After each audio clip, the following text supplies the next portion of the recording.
በስመ አብ ወወልድ ወመንፈስ ቅዱስ አሐዱ አምላክ አሜን። ይህ የመክሊት ዘተዋሕዶ ድምፅ ነው። ይህን የቅዱሳን ታሪክ የሚነገርበትን መንፈሳዊ የዩቲዩብ ቻናል ላይክ፣ ሼር፣ ሰብስክራይብ በማድረግ ቤተሰብ ይሁኑ።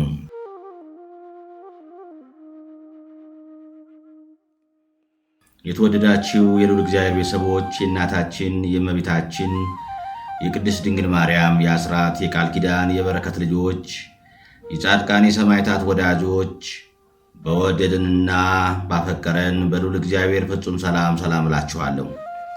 እንደምን ዋላችሁ? እንደምን ለዚህ ሰዓት ደረሳችሁ? አሜን። እንደ ኃጢአታችንና እንደ በደላችን ብዛት ሳይሆን እንደ ምሕረቱና እንደ ቸርነቱ ተመልክቶ እስከዚህ ሰዓት ያደረሰን የአባቶቻችን አምላክ ልዑል እግዚአብሔር ስሙ የተመሰገነ ይሁንልን። እርሱን ጠርተን እርሷን የማንተዋት ንጽሕተ ንጹሐን ቅድስተ ቅዱሳን ቅድስት እናታችን ድንግል ማርያም ዘለዓለማዊ ስሟ የተመሰገነ ይሁንልን። እንግዲህ እንደ እግዚአብሔር አምላካችን መልካምና በጎ ፈቃድ ዛሬ የምንማማረው ጥቅምት 5 ቀን የጻድቁ አባታችን የአቡነ ገብረ መንፈስ ቅዱስን ዓመታዊ ክብረ በዓል በታላቅ ድምቀት እናከብራለን። ይህንን ክብረ በዓል ስለምንድን ነው የምናከብረው? ጻድቁ አባታችን አቡነ ገብረ መንፈስ ቅዱስ በዚህ ዕለት ምን ያደረጉበት ዕለት ስለሆነ ነው የሚለውን እንደ እግዚአብሔር አምላካችን መልካምና በጎ ፈቃድ ዛሬ አጠር ባለ መልኩ እንማማራለን። እንግዲህ የሚያስተምር እግዚአብሔር ነው፣ የሚመክር እግዚአብሔር ነው፣ የሚገስጽ እግዚአብሔር ነው። እርሱ በመካከላችን ተገኝቶ የጎደለውን አሟልቶ የተጣመመውን አቃንቶ በአፈ መላእክት ታርሞ ያስተምረን ይመክረን ይገስጸን ዘንድ የእርሱ መልካምና በጎ ፈቃዱ ይሁንልን። የእናታችን የንጽሕተ ንጹሐን የቅድስተ ቅዱሳን የቅድስት እናታችን የድንግል ማርያም ምልጃ ተራዳይነቷ በረከቷ ሁሉ በሁላችን ላይ ይደርብን፣ አሜን። እንግዲህ ወደ ዛሬው ትምህርታችን ስንገባ ታዲያ ጥቅምት 5 ቀን የጻድቁ አባታችን የአቡነ ገብረ መንፈስ ቅዱስን ዓመታዊ ክብረ በዓል በታላቅ ድምቀት እናከብራለን። ይህን ክብረ በዓል ስለምንድን ነው የምናከብረው ስንል የዕረፍታቸው በዓል መታሰቢያ ስለሆነ ነው የምናከብረው። ጻድቁ አባታችን ገብረ መንፈስ ቅዱስ ያረፉት መጋቢት 5 ቀን ነው። ታዲያ መጋቢት 5 ቀን የዕረፍታቸውን በዓል ማክበር ሲገባን ስለምንድነው ጥቅምት 5 ቀን የዕረፍታቸውን በዓል የምናከብረው ስንል መጋቢት 5 ቀን በአብዛኛው የሚውለው በታላቁ ጾም በአብይ ጾም ወቅት ላይ ነው። ስለዚህ በአብይ ጾም ወቅት ደግሞ ፍትሐ ነገሥት አንቀጽ 15 እንደሚደነግገው በአብይ ጾም ወቅት ላይ ክብረ በዓላትን ማክበርን ይከለክላል። በአብይ ጾም ወቅት ላይ እልልታ፣ ጭብጨባ የለም። ፍጹም ሐዘን እንጂ ደስታ የለም። በአብይ ጾም ወቅት ላይ የጾምና የጸሎት ወቅት ነው እንጂ ከበሮ የሚመታበት፣ እልልታ እልል የሚባልበት፣ ጭብጨባ የሚጨበጨብበት ወቅት ስላልሆነ ፍትሐ ነገሥት አንቀጽ 15 ስለሚከለክል መጋቢት 5 ቀን ቢያርፉም የዕረፍት ቀናቸው መጋቢት 5 ቀን ቢሆንም በአባቶቻችን ወደ ጥቅምት 5 ቀን ተዘዋውሮ መጥቶ እንዲከበር ወስነውልናል ማለት ነው። በዚህ መሰረት ታዲያ ዛሬ ጥቅምት 5 ቀን የምናከብረው ስለምንድን ነው ስንል የዕረፍታቸው በዓል መታሰቢያ ስለሆነ ነው ማለት ነው። ታዲያ የዕረፍታቸው በዓል መታሰቢያ ነው ብለን ማለፍ ሳይሆን ጻድቁ አባታችን አቡነ ገብረ መንፈስ ቅዱስ ማን ናቸው? ምን አይነት ተጋድሎን ተጋደሉ? የዕረፍታቸው ነገርስ እንደምንድን ነው የሚለውን ማወቅ ያስፈልጋልና ይህንን ደግሞ እንመለከታለን። እንግዲህ ከትውልዳቸው ስንጀምር አባታችን አቡነ ገብረ መንፈስ ቅዱስ ሀገራቸው ንሂሳ ግብፅ ነው። አባታቸው ስምዖን እናታቸው አቅሌስያ ይባላሉ። ልጃቸው 30 ዘመን ሲያዝኑ ኖረዋል። አንድ ቀን አቅሌስያ ቤተ እግዚአብሔር ገብታ ከስዕለ ሥላሴ ስር ወድቃ ስትማጸን ክብሩ ከሰማይ ከፍታ የሚበልጥ ልጅ እንኪ ተቀበይ የሚል ድምፅ ሰማች። ሥልጣኑ ከሰማይ ከፍታ ከፍ የሚል ንጽሕናው ከሚካኤል ከገብርኤል የሚተካከል ክህነቱ እንደ መልከ ጼዴቅ እንደ መጥምቁ ዮሐንስ እንደ ነቢይ ኤልያስ የሆነ ልጅ እንቺ ተቀበይ አላት። አቅሌስያም በመጋቢት 29 ቀን ጸንሳ በታኅሳስ 29 ቀን ደግሞ ደምግባቱ እጅግ የሚያምር ወንድ ልጅ እንደወለደች መልአኩ ቅዱስ ገብርኤል በሰው አምሳል መጥቶ የዚህ ልጅ ስሙ ገብረ መንፈስ ቅዱስ ይሁን አላት። ወዲያውም ሕፃኑ ተነስቶ ከእናቱ ጭን ወርዶ ለአብ ለወልድ ለመንፈስ ቅዱስ 3 ጊዜ ሰገደ። ዳግመኛም ከጨለማ ወደ ብርሃን ላወጣኸኝ ለአብ ለወልድ ለመንፈስ ቅዱስ ምስጋና ይሁን አለ። ከዚህም በኋላ ጻድቁ አቡነ ገብረ መንፈስ ቅዱስ መጋቢት 29 ቀን ተጸንሰው ታኅሳስ 29 ቀን ተወለዱ። አባታችን ዓይን በገለጹ ጊዜ ከሚታይ ነገር ላይ እንዲያርፍ እርሳቸውም በተወለዱ ጊዜ ተነስተው ስብሃት ለአብ ስብሃት ለወልድ ስብሃት ለመንፈስ ቅዱስ ከዚህ ከጨለማ ወደ ብርሃን ያመጣቸውን አምላክ ካመሰገኑና ከሰገዱ በኋላ እናታቸው አላቀፈቻቸውም፣ ጡትም አልጠቡም። 3 ዓመት ሲሞላቸው እግዚአብሔር አምላክ መልአኩ ቅዱስ ገብርኤልን እንዲህ ብሎ አዘዘው፣ ሕፃኑን ከእናቱ ክንድ ተቀበል፣ ብዙ ገዳማውያን ወዳሉበት ገዳም ውሰድና ከበራቸው አስቀምጠው። አበምኔቱንም ሕፃኑን ከበር አንስተ ካንተ ዘንድ አኑረው። ስለ ልብሱ ስለ ምግቡ አታስብ፣ ሕፃኑ የመንፈስ ቅዱስ ማደሪያ ነውና ምግቡም መንፈሳዊ ነው። ይኸውም ከእግዚአብሔር የሚወጣ ቃል ነው። ሰው በእንጀራ ብቻ እንደማይኖር እወቅ በለው በማለት አዘዘው። ብርሃናዊው መልአክ የራማው ልዑል ቅዱስ ገብርኤልም እንደታዘዘው ከሰማይ ወርዶ ሕፃኑን ከእናቱ ክንድ ወስዶ በክንፎቹ አቅፎ ስሞ እስከ 7ቱ ሰማይ አውጥቶ በስሉስ ቅዱስ ፊት አቅርቦት አስባረከው። እግዚአብሔርም መልአኩን ወደ እናቴ ወደ ማርያም ውሰደውና ትባርከው አለውና ወስዶት እመቤታችንም ባረከችው። ዳግመኛም ከአዳም ጀምሮ ሄሮድስ በግፍ እስካስፈጃቸው ሕፃናት ያሉት ሁሉም ቅዱሳን ነቢያት፣ ሐዋርያት፣ ጻድቃን፣ ሰማዕታት፣ ደናግልና መነኮሳት ሁሉም እንዲባርኩት አደረገው። መልሶ ከእግዚአብሔር ፊት አቆመው። መድህን ጌታም ሕፃን ገብረ መንፈስ ቅዱስን በመንግሥቴ ከኔ ጋር ትነግሣለህና ደስ ይበል፣ በርታ፣ የሚደርስብን ሁሉ ታገስ፣ ብዙ ነፍሳት በአንተ ምክንያት ይድናሉ፣ ሰላሜ ከአንተ ጋር ይሆናል አለው። ከዚህ በኋላ መልአኩ አባ ዘመደ ብርሃን ወዳለበት ገዳም አወረደውና ሕፃኑን ከበር ላይ አስቀምጦ እርሱ ወደ ውስጥ ገብቶ እግዚአብሔር እንዳዘዘው ሁሉን ነገረው።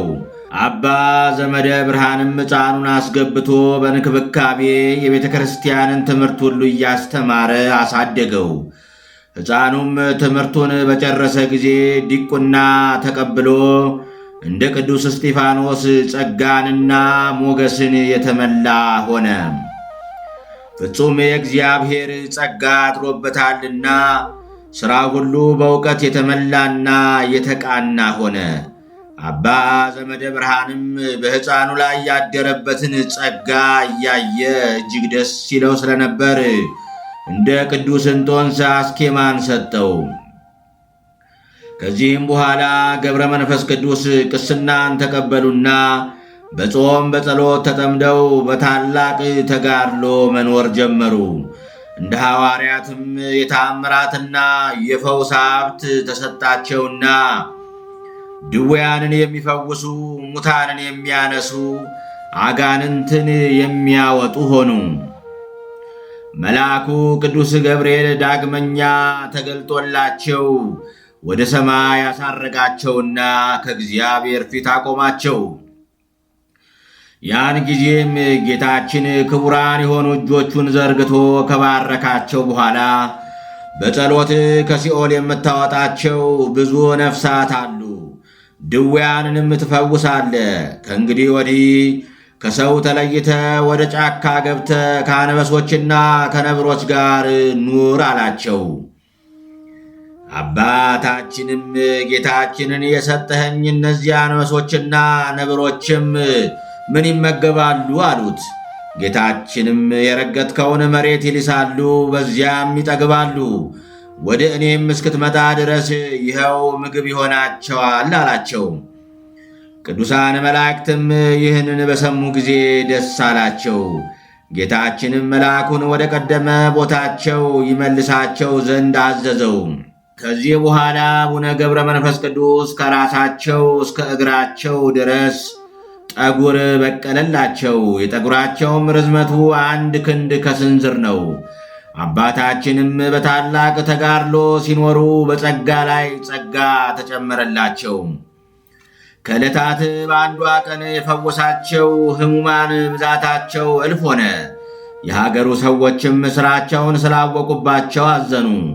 ውዳሴ ከንቱ እንዳይሆንብኝ ተነስቼ ሰው ወደማያውቀኝ አገር ሄዳለሁ ብለው ተነስተው ሄዱ። ሕዝቡም አባታችን እንደተሰወሩ ባወቁ ጊዜ በሐዘን አለቀሱ። ከዚህም በኋላ አባታችን ወደ ጫካ ገብተው ብቻቸውን የበጋውን ሐሩር የክረምቱን ቁር ታግሰው ምንም ልብስ ሳይለብሱ ራቁታቸውን ሆነው በተጋድሎ ኖሩ። ከጽኑ ተጋድሏቸውና ከጫካው ቅዝቃዜ የተነሳ ሰውነታቸው አልቆ አጥንታቸው ጋር ተጣበቀ። ፍራፍሬም ሆነ ምንም ነገር አይመገቡም፣ ውሃ ፈጽሞ አይጠጡም ነበር። አባታችን በምድረ በዳ እንደ ሰው ሳይሆን እንደ መላእክት ኖሩ። ቅዱሳን መላእክትም ዘውትር ይጎበኟቸው ነበር። ስለ ምግባቸውም ሰማያዊ ኅብስት አምጥተው ይሰጧቸዋል። ነገር ግን አባታችን ያንን ኅብስት አይመገቡትም። ይልቁንም ጽዋውን ባሸተቱት ጊዜ እንዲሁ ይጠግባሉ፣ ይረካሉ። አባታችን በተወለዱበትም ቤት አልኖሩምና እናት አባታቸው የሥጋ ዘመዶቻቸውም አላወቋቸውም። በበረሃ ብቻቸውን ኖሩ እንጂ። ነገር ግን ሰማያውያን ሁሉ ወዳጆቻቸው ሆኑ። እመቤታችን ወዳጄ ትላቸዋለች። ነቢያት፣ ሐዋርያት ወገናችን ይሏቸዋል። መላእክትም ወዳጃችን እያሉ በክንፋቸው ያቅፏቸዋል። የአባታችን መዓዛቸው ጫካውን ይሞላው ነበር። በመንፈስ ቅዱስም ኃይል ወደ ፈለጉት ቦታ በፍጥነት እንደ ወፍ ይበራሉ። ስለተሰጣቸውም ጸጋ የበረሃ እንስሳት አንበሳና ነብር ሁሉ ያገለግሏቸዋል። አባታችን ሁልጊዜ እንዲህ ይሉ ነበር። የሚጣፍጥ ምግብን መውደድ ኃጢአትን ያመጣል፣ ሞትን ያስከትላል። ክንፍ ያላቸው የሰማይ ወፎች እንኳ በመብል ምክንያት ይጠመዳሉ። ምግብ በመሻት በምድር ላይ ይወድቃሉ፣ በወጥመድም ይያዛሉ። የሰው ልጅም ምግብን በመውደድ በኃጢአት ይወድቃልና። እኔስ ለሰውነቴ ምግብ መጠጥን አልፈልግም፣ ልብስም አልሻም። ራቁቴን ከእናቴ ማኅፀን እንደወጣው እንዲሁ ራቁቴን ወደ መቃብር እመለሳለሁ እንጂ ከዚህ ከኃላፊው ዓለም በሞት በተለየው ጊዜ መብል መጠጥንና ልብስን ማን ያስከትልልኛል አሉ። ዳግመኛም ሰው ሊደርስ በማይችልበት በረሃ እኖራለሁ፣ ነጣቂ ተኩላዎችና ራይቶች ባሉበት እነርሱ እንዲበሉኝ ሥጋዬን እጥላለሁ። ዳዊት በመዝሙር የጻድቃን ሥጋቸው ለዱር አራዊት ነው እንዳለ እኔ ክፉ አውሬዎች፣ ተናዳፊ እባቦችና ዘንዶች ወዳሉበት እገባለሁ፣ ምግብም ሆናቸው ዘንድ ወዳለሁ በማለት አባታችን ራሳቸውን ለሞት አሳልፈው ይሰጡ ነበር። ነገር ግን አራዊቱ ሁሉ እየሰገዱላቸው ይገዙላቸው፣ ከእግራቸውም በታች ይተኙ ነበር። እንደሚታዘዝ ደቀ መዝሙርም ይታዘዙላቸው ነበር። ለጸሎትም በሚቆሙበት ጊዜ አብረዋቸው ይቆማሉ፣ በፊታቸውም ይጫወታሉ።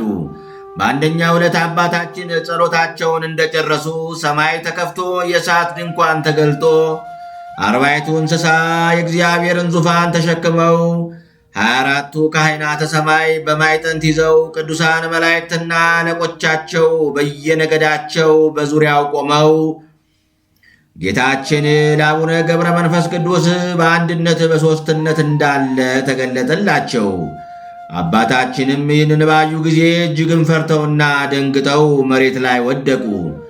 ጌታችንም ካጸናቸውና ካበረታቸው በኋላ ዮሐንስ አቡ ቀለምሲስ እኔን እንዳየኝ አንተም እኔን ማየት የምትችልበትን ኃይል እሰጥሃለሁ። ወዳጄ ሆይ ምን ትሻለህ? የምትጠይቀኝስ ነገር ምንድን ነው? ልህ ብለህ በለመንከኝ ጊዜ ተገለጥኩልህ። 80 ዓመት በጫካ ኖርክ፣ በረሃዎችን ዞርክ፣ ከአንበሶችና ነብሮች ከአራዊትም ጋር መኖርን አልፈራህም። ጨክነህ እስከ ሞት ድረስ ታገስክ። የመረጥኩ ወዳጄ ገብረ መንፈስ ቅዱስ ሆይ ምን አደርግልህ ዘንድ ትወዳለህ? አላቸው። አባታችንም ይህንን ቃል ከጌታችን ሲሰሙ አምላኬ ሆይ ይህን ልታደርግልኝ አይገባኝም። በፊትስ ሞገስን ካገኘው የገቦታን ሰዎች ማርልኝ፣ እነርሱ ኃጥአን ናቸውና አንተ ንስሐን ለማይሹ ጻድቃን አልመጣህምና ኃጥአንን ወደ ንስሐ ልትመልስ ነው እንጂ አሉት። ዳግመኛም አቤቱ እንደ ክረምት ውሃ እንባቸውን እያፈሰሱ ጥርሳቸውን እያፋጩ በደይን የሚኖሩትን አስባቸው፣ ሰይጣን አስቷቸዋልና በማወቅ ባለማወቅ በሰሩት ማራቸው፣ ይቅር በላቸው እያሉ ለመኑት። ጌታችንም ወዳጄ ሆይ የለመንከኝን አልከለክልህም፣ እንደ ቸርነቴም ስምህን የጠሩትን መታሰቢያን ያደረጉትን ኃጥአንን ምሬልሃለሁ፣ የለመንከኝንም ሁሉ አደርግልህ ዘንድ ቃል ኪዳንን ሰጥቼሃለሁ አላቸው። አባታችንም እጅግ ደስ ብሏቸው በግንባራቸው መሬት ላይ ወድቀው ጌታችንን ሲያመሰግኑት ቅዱሳን መላእክትና ሰማያውያን ቅዱሳን ሁሉም አብረው ተደስተው እግዚአብሔርን አመሰገኑ። አባታችንም ይህንን ቃል ኪዳን ሲቀበሉ ዕድሜያቸው 300 ዓመት ነበረ። ጌታችንም የመላእክት አለቆችን ስለ ወዳጄ ገብረ መንፈስ ቅዱስ ምልጃ ወደ ገሃነም ሂዱና የኃጥአንን ነፍስ አውጡ፣ ከእስራታቸውም ፍቷቸው አላቸውና እነርሱም የገቦታ ሰዎችን 3000 ነፍሳት ከደይን አውጥተው ወደ ገነት አገቧቸው። ዳግመኛም እግዚአብሔር አቡነ ገብረ መንፈስ ቅዱስን እንዳንተ ካሉት ሰዎች በቀር በዓለም ያሉ ሰዎች እንዳያውቁ አደርጋለሁ። መላእክት ይጎበኙሃል እንጂ ከካህናት ከመነኮሳት ከምዕመናንም ወገን ቢሆን ምንም ያለ ፈቃድ አያይህም። ወዳጄ ሆይ እንደወደድክም እኔን አባቴንና መንፈስ ቅዱስን በሦስትነቴ አየኸኝ። አሁንም ወደ ኢትዮጵያ ሂድ፣ በዚያም ከደይን የምታወጣቸው ነፍሳት አሉ አላቸው። አባታችንም አምላኬ ሆይ ወደዚያች ሀገር ማን ያደርሰኛል አሉት። እግዚአብሔርም እኔ በሥልጣኔ ያደርሳለሁ ካላቸው በኋላ ከእርሳቸው ተሰወረ። አባታችንም የገቦታ ሰዎች ምሕረትን ሲያገኙ አይተው እጅግ ተደሰቱ። በሌላ ጊዜም አባታችን 4000 እልፍ የሰገዱ 300 ጊዜ የቀኝ 300 ጊዜ ደግሞ የግራ ፊታቸውን በድንጋይ እየመቱ መዝሙረ ዳዊትን እየደገሙ 15ቱን መኃልየ ነቢያት መኃልየ ሰለሞንንና ውዳሴ ማርያም እየጸለዩ ለኃጥአን ምሕረትን ሲለምኑ እንባቸው እንደ ውሃ ይፈስ ነበር። ጌታችንም በተወለድኩባት በተጠመቅኩባትና ከሞት በተነሳውባት ዕለት እልፍ እልፍ ነፍሳትን እምርልሃለሁ አላቸው። ከዚህ በኋላ አባታችን 60 አንበሶችና 60 ነብሮች እየተከተሏቸው ወደ ሀገራችን ወደ ኢትዮጵያ መጡ። ብርሃናዊ መልአክ ቅዱስ ገብርኤልም ከእነዚህ ተከታዮቻቸው ጋር በነፋስ ሰረገላ ጭኖ ምድረ ከብድ አደረሳቸው። ዳግመኛም ደብረ ቅዱስ ወደሚባለው ወደ ዝቋላ ወሰዳቸው። አባታችንም በውሃው ዳር ቆመው ምስራቁን፣ ምዕራቡን፣ ሰሜኑን፣ ደቡቡን በተመለከቱ ጊዜ የኢትዮጵያ ሰዎች ኃጢአታቸው በፊታቸው የተገለጠ ሆነ። ሰው የገዛ ፊቱን በመስታወት እንደሚያይ የኃጥአንም ሥራቸው በአባታችን ፊት እንዲሁ የተገለጠ ነውና አባታችንም የኢትዮጵያን ሰዎች ኃጢአታቸውን በግልጽ በተመለከቱ ጊዜ ተወርውረው ወደ ባህሩ በመግባት ተዘቅዝቀው መጸለይ ጀመሩ። ከባህር እንዳልወጣ በእግሬም እንዳልቆም በሕያው ስምህም እያለሁ ብለው 40 መዓልት 40 ሌሊት ቆዩ። በ40ኛ ቀናቸው የታዘዘ መልአክ መጥቶ ስምህን የጠራ መታሰቢያን ያደረገውን እምርልሃለሁ ብሎሃል አላቸው። አባታችንም መልአኩን መላ ኢትዮጵያን ካልማረ ከዚህ ባህር አልወጣም አሉት። መልአኩም ከእርሳቸው ተለይቶ ከሄደ በኋላ አባታችን በዚያ ባህር ውስጥ 100 ዓመት ተዘግዝቀው ሲጸልዩ ኖሩ። አባታችንም በባህር ውስጥ ተዘግዝቀው 100 ዓመት ሲጸልዩ ከኖሩ በኋላ ደማቸው ፈሶ አለቀና ውሃው ደም መሰለ። ሥጋቸውም አልቆ አጥንቶቻቸው እንደ በረዶ ሆኑ። 7300 የሚሆኑ አጋንንትም ከአራቱም አቅጣጫ እየመጡ ሰውነታቸውን በፍላጻዎቻቸው ይወጓቸው ነበር። ጌታችንም መጥቶ ከባሕሩ ዳር በመቆም ወዳጄ ገብረ መንፈስ ቅዱስ ሆይ መላ ኢትዮጵያን ምሬልሃለሁና ተነስ ከባሕሩ ውጣ አላቸው። አባታችንም አጥንታቸው እንደ መርፌ ቀዳዳ ተበሳስቶ ፈጽመው ደክመው ነበርና ጌታችን በክቡራን እጆቹ ሁለንተናቸውን ቢዳስሳቸው እንደ ቀድሞው ደህና ሆኑ። ጌታችንም ከባረካቸው በኋላ ወደ ምድረ ከብድ እንዲሄዱ ነገራቸው። አቡነ ገብረ መንፈስ ቅዱስ ምድረ ከብድ እንደደረሱ እንደ አምድ ተተክለው 7 ዓመት ቆመው ጸለዩ። በዚህ ጊዜ ሰይጣን በቁራ ተመስሎ መጥቶ 2 ዓይኖቻቸውን አንቁሮ አጠፋቸው። ነገር ግን አባታችን ጸሎታቸውን ሳያቋርጡ 2 ሳምንት ቆዩ። ከ2 ሳምንት በኋላ ቅዱስ ሚካኤልና ቅዱስ ገብርኤል መጥተው በዓይኖቻቸው ላይ እፍ ብለው ብርሃናቸውን ከመለሱላቸው በኋላ አባታችንን ከሰማይ ፍጹም ኃይል ይሰጣልና ጠላቶችን ትበቀል ዘንድ ወደ ዝቋላ ሂድ ብለዋቸው አረጉ። አቡነ ገብረ መንፈስ ቅዱስም እንደታዘዙት ወደ ዝቋላ እየሄዱ ሳለ በመንገድ ላይ ከዛፍ ስር ያረፉ 3 ሽማግሌዎችን አገኙ። አባታችንም ባዩአቸው ጊዜ ለመሰወር ቢያስቡም ሽማግሌዎቹ ግን ይመጡ ዘንድ ጠሯቸውና በእግዚአብሔር ዙፋን ተማጽነናል፣ 3ታችንንም በጀርባ አዝለ 1 ምዕራፍ ሸኘን አሏቸው። አባታችንም ሽማግሌዎችን በቀረቧቸው ሰዓት ሽበት የከበባቸው የደከሙ ሽማግሌዎች ሆነው አገኟቸው። ከዚህ በኋላ አባታችን አንደኛውን ሽማግሌ አዝለው ከ1 ምዕራፍ አደረሷቸው። ያም ሽማግሌ ከዚያ አሳርፈኝ፣ አንተ ደክመሃል፣ የማትበላ የማትጠጣ ነህና አሏቸው። አባታችንም አባ የት ያውቁኛል አሏቸው። ሽማግሌውም አሁን ደግሞ ሄደ ጓደኞቼን አምጣልኝ አሏቸው። አባታችንም የቀሩት 2ቱ ሽማግሌዎች ካሉበት ደርሰው 2ቱንም በየተራ እያዘሉ የመጀመሪያውን ካደረሱበት ቦታ ደረሷቸው።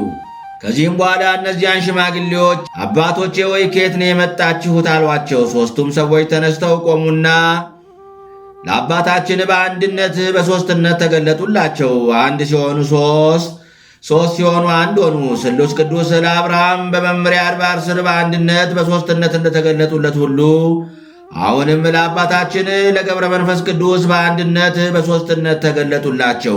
በጀርባቸውም አዘሏቸው። የእግዚአብሔርንም ክብር ስላዩ አባታችን ፊታቸው እንደ ፀሐይ አበራ። ቅዱሳን መላእክት ወርደው እንደ ሻሽ ተነጥፈው ሲያመሰግኑ ሰማይና ምድር ተነዋውጠው ተራሮች፣ ኮረብቶች፣ አለቶች ተሰነጣጠቁ። በዚያችም ሰዓት ታላቅ ፍርሃት ሆነ። አባታችንም ዙሪያቸውን በከበባቸው በምስጢራት ጎርፍ ተውጠው ተንቀጥቅጠው በግንባራቸው ወደቁና እንደ በድን ሆኑ። በራእይ ውስጥም ሆነው እነዚያ ሽማግሌዎች አባታችንን እስከ 7ኛው ሰማይ እንዳደረሷቸው ተመለከቱ። ከዚህ በኋላ ጌታችን ሐዋርያትን እነ ቅዱስ ጴጥሮስን እንደቀሰቀሳቸው አባታችንንም ቀሰቀሳቸውና ወደ ዝቋላ ውረድ፣ 100 ዓመት ሙሉ አጥንትን ሥጋን እየነደፉ የተዋጉን አጋንንት ታጠፋቸው ዘንድ እነሆ እኔ እንደወሰድኩ ባለማወቃቸው በትዕቢት ላይ ናቸውና በባሕር ውስጥ አለ ይሉሃል። 7ቱ ሊቃነ መላእክት ይረዱሃል፣ መባረክትም በፊት በኋላ ይከተሉሃል አላቸው።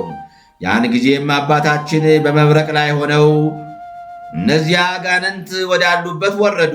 አጋንንቱም ደመናት ከበቧቸው፣ መላእክትም በእሳት ሰይፍ መተሯቸው፣ በመብረቅ አጨዷቸው፣ አመድ ሆነው በነፋስ በተኗቸው። የእነዚያም አጋንንት ቁጥር 70,000 ከ1,000 ነበረ። ሁሉም በአንድ ጊዜ አልቀዋልና ከእነርሱ ሸሽቶ ያመለጠም አልነበረም። 7ቱ ሊቃነ መላእክትም ወደ ሰማይ አረጉ። አባታችንም አንበሶችና ነብሮች፣ ድብና ዘንዶ ወዳሉበት ምድረ ከብድ ተመለሱ። አባታችንም ወደ ምድረ ከብድ ከተመለሱ በኋላ መንፈስ ቅዱስ የጠራቸው 3 ቅዱሳን ሁሉም በየአንበሶቻቸው ላይ ተቀምጠው ወደ ምድረ ከብድ መጡ። እነዚህም ቅዱሳን የዋልድባው አቡነ ሳሙኤል፣ የአዘሎ አቡነ አንበስና ከላዕላይ ግብ ተነስቶ የመጣው አቡነ ብንያም ናቸው። ነገር ግን አባታችን እነዚህን ቅዱሳን ስለተሰወሯቸው ቅዱሳኑ እስከ 7 ቀን ድረስ በምህላ ሰነበቱ። የአባታችን የሚያስፈሩ አንበሶች ወጥተው የቅዱሳኑን አንበሶቻቸውን ገድለው ደማቸውን አፍሰው ሥጋቸውን በሉ። 3ቱም ቅዱሳን በዚህ ፈጽመው ደንግጠው ሳለ አባታችን ገብረ መንፈስ ቅዱስ 8 ነብሮችንና 8 አንበሶችን አስከትለው ተገለጡላቸውና ሰላም ለእናንተ ይሁን፣ የእግዚአብሔር ቅዱሳን አትፍሩ አሏቸው። ቅዱሳኑም አባታችን ሆይ ጸሎት ቅድስት እንደሆነች ባወቅን ጊዜ በእግዚአብሔር ፈቃድ እንባረክ ዘንድ ወደ አንተ መጣን። ነገር ግን ባላገኘን ጊዜ እስከ 7 ቀን አለቀስን አሏቸው። ዳግመኛም የእርሶም አንበሶች መጥተው አንበሶቻችንን በሉብን አሏቸው። አባታችንም አንበሶቻቸውን እስከ ዕለተ ሞቴ ድረስ በእግሬ ከረገጥኩት ምድር በቀር እግዚአብሔር ያላዘዛችሁን ለምን በላችሁ? አሁንም የበላችሁትን ትፉ አሏቸው። እነዚያም አንበሶች አፋቸውን ከፈቱና የበሉትን የአንበሶቹን ሥጋቸውን አጥንታቸውን ከደም ጋር ተፉ።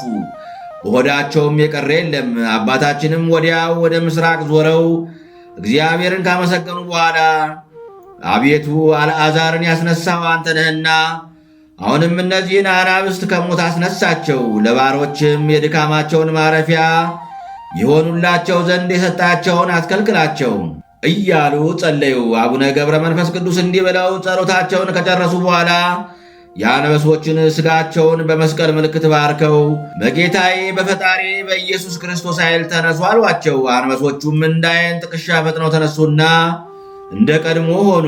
ለአባታችንም እጅ ነስተውና ሰግደው የእግሩን ትቢያ ላሱ። አባታችንም ወደ ጌቶቻቸው መለሳቸው። እነዚህም 3ቱ ቅዱሳን በአባታችን ላይ አድሮ ድንቅ ነገርን የሚሠራ እግዚአብሔርን አመሰገኑ። የዋልድባው አቡነ ሳሙኤልም አባታችንን አባት ሆይ በዚች ቀን ድንቅ ሥራን አየን። አርአያ የእግዚአብሔርን መልአክ አርአያ ይመስላል። ቅድስና ፍጹም ነው። የጸሎት ኃይል ሙታንን ያስነሳል። የተበሉ አንበሶችን ከአንበሶች ወደ አወጣህ አሏቸው። ዳግመኛም አባታችን ስለ ቅዱሳኑ ምግብ ወደ እግዚአብሔር በጸለዩ ጊዜ መልአኩ ቅዱስ ሩፋኤል ከእግዚአብሔር ዘንድ ተልኮ በእጁ 3 ኅብስትና 3 ጽዋ ይዞ መጣ። አባታችንም 3ቱን ቅዱሳን እግዚአብሔር የሰጣችውን ይህንን ኅብስትና ጽዋ ንሱ ብሎ ጠጡ አላቸው። ቅዱሳኑም ሥራቸውን እያደነቁ በልተው ጠጥተው ጠገቡ። በማግስቱም አባታችን ቅዱሳኑን በሰላም ሂዱ ብለው መርቀው ሸኟቸውና የእግዚአብሔርን ሥራ እያደነቁ ወደ የበዓታቸው ተመልሰው ሄዱ። ከዚህም በኋላ ለአባታችን ጌታችን ተገልጦ ብዙ ምስጢራትን ከነገራቸው በኋላ ወደ አረማውያን አገር ሄደው እንዲያስተምሩና የሚደርስባቸውንም መከራ ጭምር ነገራቸው። አባታችንም ክርስቶስን ፈጽመው ወደማያውቁት አረብ አገራት ሄዱ። የአረብ ንጉሥም ብዙ ሰራዊትን አስከትሎ ብዙ ጣዖታትን አስይዞ ሲጓዝ አገኙት። በጣዖታቱ ውስጥ አድሮ የነበሩ አጋንንትም አባታችንን ባዩ ጊዜ ወጥተው ሸሹ። ጣዖታቱም ከምድር ላይ ወድቀው ተሰባበሩ። የአረቡንም ንጉሥ አንተ ጸጉር ልብሱ ምንድነ ሰው ነህን? አላቸው። አባታችንም አዎን የሰው ነኝ፣ ያውም የጌታዬ የኢየሱስ ክርስቶስ ባሪያ አሉት። ንጉሡም መልሶ በዚያ አይሁድ በሰቀሉት ታምናለህን? አላቸው። አባታችንም አዎን እኔ በእርሱ አምናለሁ፣ አላፍርም። ስለ እኔ የተሰቀለውን በሰው ፊት አምነዋለሁ። ስለ እኔ ብቻ አይደለም ንጉሥ ሆይ ስለ አንተና ከአንተ ጋር ስላሉትም ነው እንጂ በእርሱም እመኑ የዘላለምን ሕይወት ታገኙ ዘንድ አላችሁ አሉት። ንጉሥም ይህንን በሰማ ጊዜ በጣም ተቆጥቶ ሰራዊቱን ሁሉ ጠርቶ በቶሎ እሳት እንዲያነዱ አዘዛቸው። የእቶን እሳቱንም ካነደዱ በኋላ በሉ ይህንን የኢየሱስ ክርስቶስ ባሪያ ነኝ የሚለውን ጸጉረ ለባሹን አንስታችሁ ከእሳት ውስጥ ጨምሩት አላቸው። አባታችንም ንጉሡና መኳንንቱ ሰራዊት ሁሉ እያዩአቸው ከእቶኑ እሳት ውስጥ ገቡ። ነገር ግን እሳቱ እንደ ወንዝ ውሃ ሆነ። የንጉሡም ሰራዊት ይህንን ከተመለከቱ በኋላ ግማሾቹ በዚህ ሰው አምላክ አምነናል አሉ። ንጉሡም 77 አዛዦቹን በማዘዝ አምነናል ያሉትን ሰዎች ራሶቻቸውን በሰይፍ አስቆረጣቸው። ቁጥራቸውም 40,000 ነበረ። ንጉሡም ሰይፉን መዞ የአባታችንን ራስ ሊቆርጥ ወርውሮ ወደ አባታችን ሲሄድ ወዲያውኑ ጽኑ የመብረቅ ነጎድጓድና ንጡጡታ ሆነ። ጌታችንም ወደ አባታችን ዘንድ መጣ። መብረቁም በአንድ ጊዜ ንጉሡንና ሰራዊቶቹን ሁሉ አጠፋቸው። የሞቱም ሰዎች ቁጥራቸው 400 ሺህ ሆነ። አንድ ስንኳ ሳይቀር ሁሉም አለቁ። አባታችንም በመብረቅ የሞቱትን ሰዎች ባዩ ጊዜ ውስጣቸው በሐዘን አለቀሰ። ነፍሶቻቸውን የጽልመት መላእክት ወደ ገሃነም እሳት ሲያወርዷቸው ተመልክተዋልና። በዚህ ጊዜም አባታችን ጌታችንን እነዚህን ሰዎች ማርልኝ አሉት። ዳግመኛም ሰው ስህተተኛ ነው፣ አንተ ግን መሐሪ ይቅር ባይ ነህና በእኔ ምክንያት በእነዚህ ሰዎች አትፍረድባቸው እያሉ በለመኑት ጊዜ ጌታችን ተሰወረባቸውና ወደ ሰማይ አረገ። አባታችንም ወዲያው አጠገባቸው ካለው ገደል እግራቸውን በገመድ አስረው ቁልቁል ተዘግዝቀው ተሰቀሉ። ሰይጣንም መጥቶ ያችን ገመድ በቆረጣት ጊዜ አባታችን በገደሉ ሲወድቁ መልአኩ ቅዱስ ሚካኤል እንደ ዓይን ጥቅሻ መጥቶ አባታችንን አቅፎ ያዛቸውና በእግር ላቁም ወይስ በራስ ላቆም ትወዳለህ አላቸው። አባታችን ገብረ መንፈስ ቅዱስም መልአኩን ተወኝ በራሴ ልቁም አሉትና መልአኩም በዚያው ትቷቸው አረገ። አባታችንም በጥርሳቸው ድንጋይ ነክሰው እስከ 30 ዓመት ተዘቅዝቀው ሲጸልዩ ኖሩ። ናላቸው ሁሉ ፈሶ አለቀ፣ አንጀታቸውም ፈሰሰ፣ እንደ እንጨትም ቅርፊት ሆኑ። ከ30 ዓመትም በኋላ ጌታችን 7ቱን ሊቃነ መላእክትና እናቱ ቅድስት ድንግል ማርያምን አስከትሎ ወደ አባታችን መጣና 3 ጊዜ በስማቸው ጠርቶ እነዚያን ከሃዲዎች ምሬልሃለሁ አላቸው። አባታችንም ነክሰውት የነበረውን ድንጋይ በጣሉት ጊዜ ጥርሶቻቸው አብረው ተነቅለው ወደቁ። ጌታችንም በክቡራን እጆቹ ቢዳስሳቸው ሰውነታቸው ታደሰችላቸው። አባታችንም ጌታችንን ምሬልሃለሁ ካልከኝ ከማርክልኝስ ነፍሳቸውን ከሥጋቸው ጋር አዋህድልኝ አሉት። ጌታችንም አባታችንን እንዳልክ እንደወደድክ ይሁንልህ፣ እኔ ሙታንን ልታነሳ ሥልጣን የሰጠው አይደለምን?